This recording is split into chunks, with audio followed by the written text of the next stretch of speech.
law of exponents, power to a power rule.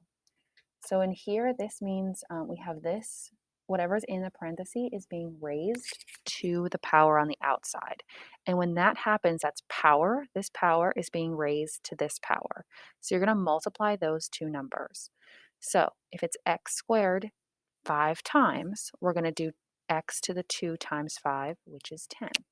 So again, I'm going to write this out so you can see what it looks like, but I don't expect you to write it like this when you actually do your practice problems. So what this means, x squared 5 times means I have an x squared. Make that bigger. I have x squared times x squared times x squared times x squared times x squared. It says 5 times. I have x squared 1, 2, 3, 4, 5 times, okay? Now keep in mind every x squared means x times x. That's an x times x. This one is another 2 x's.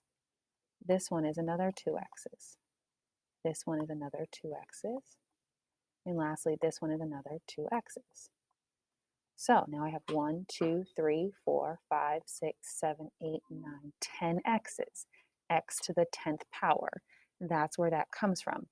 Now, again, that is pretty tough to write out, especially as your numbers get bigger. So what we want to use is this power to a power rule to help us do this in a more simplified manner. So let's look at some examples. This one says simplify to a single power of 6. So my base here is 6.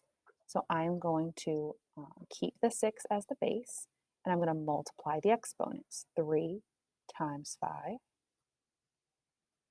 3 times 5 is 15, so 6 to the 15th power. And that's it. You can stop there. 6 to the 15th power is a number, but the directions here say keep it to the power of 6, so we're going to stop there. My next one says simplify d to the 6 raised to the second. So I'm going to have d. I'm going to multiply 6 times 2, and I get d to the, oh, that d again. I get d to the 12th power. Okay.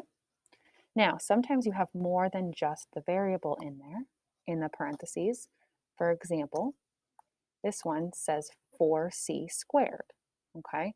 So what I'm going to do for that one is you have to square everything inside. So I'm going to have 4 squared and c squared. 4 squared is going to be 16. You can use your calculator, and c squared stays the same. So this is going to be 16c squared. You have to make sure you square both things inside the parentheses. Last example here. Same thing, negative 5x is squared. So what you have to be careful of is you have to square negative 5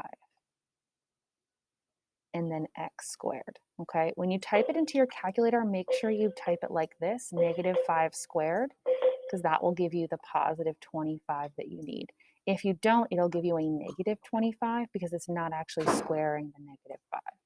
So make sure you put that one in parentheses if you have a negative.